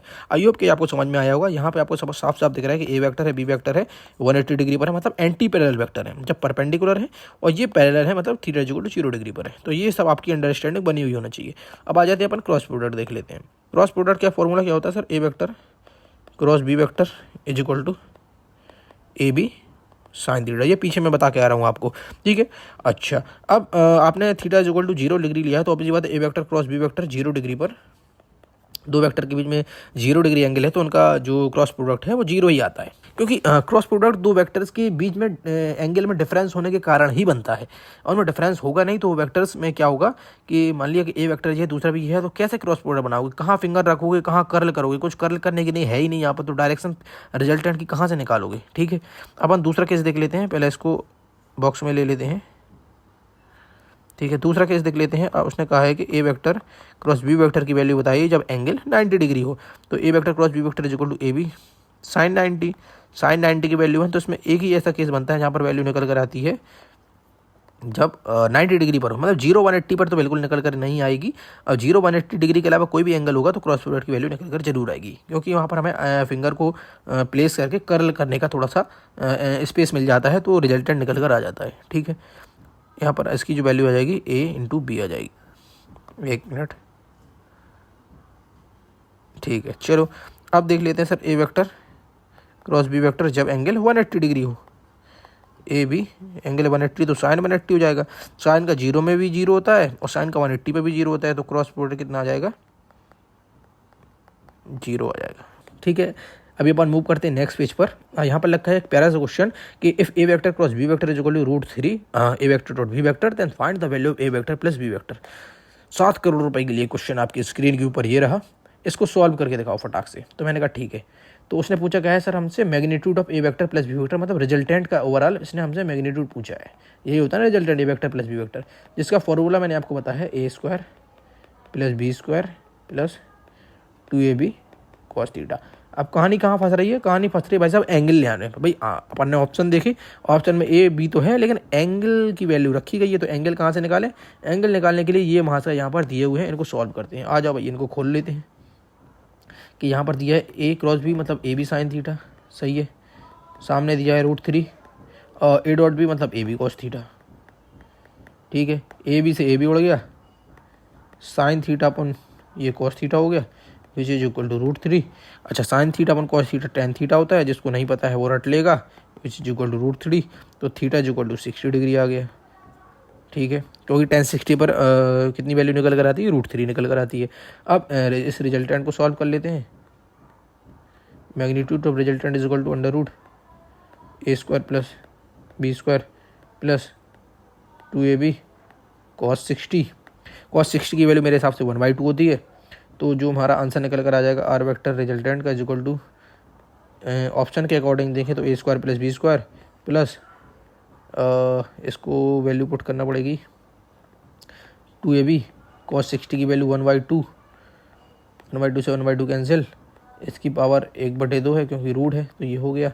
आंसर क्या निकल कर आ गया, a² plus b² plus ab की पावर 1/2। आई होप कि ये सॉल्यूशन आपको समझ में आया होगा। ओके, एक मिनट, क्या रिप्रोडक्शन, ये कहाँ पहुँच गए भाई, एक मिनट, गलत जगह पहुँच गए भाई, गलत जगह पहुँच गए, एक्सट्रीमली सॉरी। ओके, आ जाओ, सही जगह आ गए भाई, रिप्रोडक्शन पे पहुँच गए थे, ठीक है। अपना आंसर कौन सा मैच कर गया, R vector is equal to a² plus b² plus ab की पावर 1/2। तो ये हमारा आंसर मैच कर गया। मैंने ऑप्शन के अकॉर्डिंग ही इसको सॉल्व किया है, नहीं तो अपना आंसर ये रूट पे आके फंस जाता, रूट को पावर में ले जाएंगे तो 1/2 हो जाता है, ठीक है। अभी अपन मूव करेंगे नेक्स्ट क्वेश्चन पर। अगेन एक प्यारा सा क्वेश्चन 6, अच्छा ये बहुत ईजी क्वेश्चन है। 6 vector of a to f दिए हुए हैं, मैग्नीट्यूड उनका, अच्छा direction indicated in the figure which of the following statement true. इनमें से कौन सा स्टेटमेंट ट्रू है, 6 वेक्टर दिए हैं। चलो एक एक स्टेटमेंट को अपन सॉल्व कर लेते हैं इसमें। जैसे B vector plus E vector equal to F vector, तो बी वेक्टर उठाओ कहाँ है सर, ये हो गया बी वेक्टर, और प्लस ई वेक्टर उठाओ, ये हो गया ई वेक्टर। तो दोनों को बना लेते हैं, फिर देखते हैं क्या निकल कर आता है। तो ई वेक्टर इस डायरेक्शन में है और बी वेक्टर इस डायरेक्शन में है, ये हो गया सर बी वेक्टर और ई वेक्टर हो गया, सॉरी ये हो गया सर ई वेक्टर और ये हो गया सर बी वेक्टर। तो हमारा रिजल्टेंट है कुछ इस डायरेक्शन में निकल कर आया। क्या ये एफ से रिजेम्बलेंस शो कर रहा है, नहीं, कहीं से नहीं कर रहा भाई, तो ये तो गलत हो गया। दूसरा देख लेते हैं, बी वेक्टर बताया इन्होंने और सी वेक्टर बताया, तो बी तो ये रहा और सी कहाँ है, ये रहा। इसको देख लेते हैं, एक ऐसा है एक ऐसा है, ये कौन सा है सर, सी वेक्टर ये है और बी वेक्टर ये है। रिजल्टेंट आया अपना कुछ इस डायरेक्शन में। अच्छा, ये मैच कर रहा है क्या ऐप से, ये तो कहीं से मैच नहीं कर रहा है ऐप से, तो ये भी आंसर हमारा नहीं होगा। इसको भी काट देते हैं, इसको डील कर लेते हैं। D vector and C vector की बात हो रही है, तो डी ये रहा हमारा और सी ये रहा। इसको देख लेते हैं, डी ऊपर की तरफ है और सी कुछ इस डायरेक्शन में है, this one is C, this one is D. तो ये क्या मैच कर रहा है वेक्टर से, देखो जरा, रिजल्टेंट मैच कर रहा है वेक्टर से, कहीं से नहीं कर रहा है। इसको भी काट दो भाई। आ जाओ सर चौथे ऑप्शन में, डी और ई लिया है इन्होंने, तो डी कुछ इस डायरेक्शन में गया है और ई, सॉरी एक्सट्रीमली सॉरी, ई इस डायरेक्शन में गया है, ये ई हो गया और ये डी हो गया। इनके बीच का जो रिजल्टेंट है ये कुछ इस तरह से निकला है आर वेक्टर। क्या ये मैच कर रहा है ऐप से, ये रिजल्टेंट? बिल्कुल सर, यही मैच कर रहा है ऐप से, तो हमारा करेक्ट आंसर हो गया 4th। आई होप ये आपको समझ में आया होगा। अब हम मूव करने वाले नेक्स्ट पेज पर। यहाँ पर अगेन एक प्यारा सा बहुत इंपॉर्टेंट क्वेश्चन, क्योंकि असल में जो आप फेस करने वाले हो वो ऐसे ही क्वेश्चन फेस करने वाले हो। A vector is equal to इतना, B vector is equal to इतना, तो इसका क्रॉस प्रोडक्ट और डॉट प्रोडक्ट करके बताइए। तो मैंने कहा बिल्कुल बता देंगे यार। आ जाओ sir, A vector cross B vector cross product निकालने का तरीका आपको पता है। मैंने कहा यहाँ पर आई लिख लो, यहाँ जे लिख लो, यहाँ के लिख लो, ठीक है। यहाँ पर ए वेक्टर लिख लो, यहाँ पर बी वेक्टर लिख लो, ओके। अच्छा, आई में कितना है वेक्टर 2, जे में कितना है -5, के में कितना है 7, बी वेक्टर आई में कितना है 3 और जे में कितना है 9, के में कितना है -5। अच्छा, अब जिसकी चर्चा हो उसको छुपा लो और इन दोनों को मल्टीप्लाई करो, उससे घटा दो इन दोनों का मल्टीप्लायर, ओके। तो हमने कहा चर्चा रिजल्टेंट में किसकी हो रही है, R vector is equal to I की चर्चा हो रही है। आई में हमने कहा उसकी वैल्यू मैंने छुपा ली सारी, इन दोनों को मैंने मल्टीप्लाई किया, -5 मल्टीप्लाई किया 25 हो जाएंगे, ओके। अच्छा, माइनस क्या होगा इससे, 9 7 63, 63 को मैंने माइनस कर दिया, माइनस का जे, ओके। अब मैंने क्या, जे की चर्चा हो रही, तो ये वैल्यू मैंने छुपा ली और इन दोनों को मैंने मल्टीप्लाई किया, तो माइनस का 10 हो गया और -7 21, तो माइनस का 10 माइनस का 7 21 प्लस का के हो जाएगा। अच्छा भाई साहब, अब क्या देखने को मिल रहा है यहाँ पर, इसको मैंने छुपा लिया, 9 दूनी 18 मल्टीप्लाई किया, इसके मल्टीप्लायर को घटाया, 5 3 15 को घटाएंगे, माइनस का 15 घट के प्लस का 15 हो जाएगा, ये हो गया 9 दूनी 18 माइनस जो 15 माइनस में आएगा वो प्लस हो जाएगा, 5 3 15। अच्छा, ये हमारा आंसर निकल कर आ गया। अब इनको सॉल्व कर लेंगे तो रिजल्टेंट इज इक्वल टू 65 यदि यहाँ पर होता तो 5 जाते 60 बचता, 40 बचता, लेकिन अपन ने 2 एक्स्ट्रा लिए थे तो 2 कम करेंगे, यहाँ पर 38 आई कैप आ जाएगा। ये माइनस का हो गया। अच्छा, माइनस का 21 10 31 बाहर आ रहा है तो प्लस का 31 6 कैप हो जाएगा। अब यहाँ पर आगे सर प्लस का आप 18 5 23 10 33 के कैप हो गया। आई होप कि ये क्वेश्चन आपको समझ में आया होगा। ये रहा हमारा आंसर, बहुत अच्छे। चलो अब मूव करते हैं सर डॉट प्रोडक्ट में। डॉट प्रोडक्ट की सीधी कहानी है सर, दो वेक्टर का जब डॉट प्रोडक्ट निकालते हैं आई का आई के साथ, जे का जे के साथ, के का के साथ मल्टीप्लाई होता है। तो मल्टीप्लाई कर दो भाई, डायरेक्शन इसमें किल हो जाती है, इसमें डायरेक्शन बनी रह जाती है क्रॉस प्रोडक्ट में। क्यों? क्योंकि जो रिजल्टेंट होता है, समझो बात को, बड़ी डीप बात है, इसको समझो कि क्रॉस प्रोडक्ट में डायरेक्शन क्यों बनी रह जाती है। सर क्रॉस प्रोडक्ट में डायरेक्शन इसलिए बनी रह जाती है क्योंकि जब दो वेक्टर हम उनका क्रॉस प्रोडक्ट बनाते हैं तो तीसरा जो वेक्टर निकलता है वो एक वेक्टर क्वांटिटीज ही होता है। ये भी वेक्टर, ये भी वेक्टर और ये भी वेक्टर। तो वेक्टर्स जब होगा तो ऑब्वियसली बात है उसमें डायरेक्शन भी होगी। लेकिन लेकिन लेकिन जब दो वेक्टर्स का हम क्रॉस प्रोडक्ट लेते हैं तो उनका जो रिजल्टेंट निकलता है वो एक स्केलर होता है। चलो फिर से मैं पॉइंट आपको दिखाता हूँ, वो 1 मिनट रुको, अभी आपको अच्छे से समझ में आएगा जो मैंने पहले पॉइंट बताए थे। ये देखो, आ जाओ, डॉट प्रोडक्ट ऑफ वेक्टर्स, मतलब दो वेक्टर, ये भी एक वेक्टर, ये भी एक वेक्टर है। जनरली हम वेक्टर्स ही उठाते हैं, तो वेक्टर्स को हमने डॉट प्रोडक्ट निकाला तो एक स्केलर निकल कर आता है, तो उसके पास कोई डायरेक्शन नहीं होती, वो एक न्यूमेरिकल वैल्यू होता है खाली। अच्छा, क्रॉस प्रोडक्ट जब हम वेक्टर्स का करते हैं, हमने दो वेक्टर्स उठाए, उनका क्रॉस प्रोडक्ट किया, वही दो वेक्टर जो वेक्टर्स हमने डॉट प्रोडक्ट के लिए लिए थे वही वेक्टर हमने क्रॉस प्रोडक्ट के लिए उठाए, तो उनमें जो उनका रिजल्टेंट निकल कर आता है वो एक वेक्टर क्वांटिटीज होता है, उसके बाद डायरेक्शन भी होती है। इसको कहाँ समझेंगे सर, कैसे समझ में आएगा? ये यहाँ समझ में आएगा। आ जाओ आ जाओ चक्के यहाँ पर। अब डॉट प्रोडक्ट में आप देखना, ये दो वेक्टर्स, ये सेम वेक्टर्स है ना, अब इनका मैंने क्रॉस प्रोडक्ट लिया तो इनकी जो रिजल्टेंट उसमें डायरेक्शन आई है, आई जे के। अब इन सेम वेक्टर्स का जब मैं डॉट प्रोडक्ट लूंगा तो वो डायरेक्शन कट जाएगी, केवल न्यूमेरिकल वैल्यू निकल कर आएगी। ठीक है, उसका रूल क्या होता है डॉट प्रोडक्ट निकालने का? आई का आई के साथ, जे का जे के साथ, के का के साथ मल्टीप्लाई होता है। इसमें और कौन सा रूल आपका क्लियर हो रहा है? 1 मिनट पीछे आ जाओ, 1 मिनट पीछे आ जाओ, 1 मिनट फिर से आ जाओ। डॉट प्रोडक्ट में आई की संख्या आई के साथ, जे की संख्या जे के साथ, के की संख्या के साथ मल्टीप्लाई होती है जब दो वेक्टर्स का अपन डॉट प्रोडक्ट लेते हैं। वापस आ जाओ, अब चलो करके दिखाते हैं, 1 मिनट, चलो वापस आ जाओ। A vector dot B vector is equal to A B cos theta, मतलब सॉरी ये क्या कर रहा हूँ, A vector dot B vector is equal to, आप करेंगे आई वेक्टर का आई की संख्या आई के साथ, जे की संख्या जे के साथ, के की संख्या के साथ मल्टीप्लाई करते हैं, तो उस तरह से आपका रिजल्टेंट आएगा। इसको लिख लो सर रिजल्टेंट। रिजल्टेंट में वेक्टर नहीं लगेगा क्योंकि जो रिजल्टेंट होगा ना भाई, वेक्टर का मैग्नीट्यूड ले लो क्योंकि यहाँ पे खाली जो वैल्यू निकल कर आएगी वो न्यूमेरिकल वैल्यू निकल कर आएगी। ठीक है, अब आई की संख्या आई के साथ मल्टीप्लाई होती है तो 3 दूनी 6 हो गया, प्लस जे की संख्या जे के साथ मल्टीप्लाई होती है 9 अपना 45 हो गया, प्लस के की संख्या के साथ मल्टीप्लाई होती है। अच्छा, तो ये कितना हो जाएगा? माइनस का 35। तो रिजल्ट कितना निकल कर आएगा? ओवरऑल 6 माइनस कितना हो जाएगा? 45 प्लस 35 कितना होता है? 50 30 80। तो आंसर जो निकल कर आएगा वो 74 निकल कर आएगा, वही माइनस का 74 हमारा आंसर आ गया। देखिए इसमें कोई डायरेक्शन नहीं आई, केवल न्यूमेरिकल वैल्यू आई हुई है। आई होप ये एक्सप्लेनेशन आपको समझ में आया होगा। डायरेक्शन क्यों कट गई ये भी मैंने बता दिया। अब मूव करते हैं नेक्स्ट पेज पर।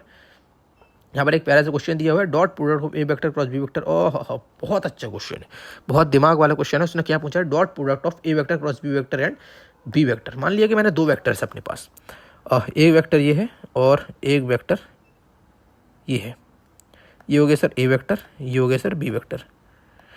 अब उसने हमसे पूछा क्या? डॉट प्रोडक्ट पूछा है इसका, ये कुछ एक जो भी है एक क्वांटिटीज़ है ये और इसका। तो ए वेक्टर पहले क्रॉस बी वेक्टर, दो वेक्टर ये है, इनके बीच का एंगल थीटा है, इनका अपन ने क्रॉस प्रोडक्ट लिया, तो क्रॉस प्रोडक्ट में इनका रिजल्टेंट कहाँ पर निकलेगा वो देखते हैं। तो यार इनका रिजल्टेंट मैंने गौर फरमाया तो रिजल्टेंट कुछ इस डायरेक्शन में जा रहा था, आउट ऑफ द प्लेन भाग रहा था, ये रिजल्टेंट हो गया भाई। A vector cross B vector is equal to क्या होगा? रिजल्टेंट।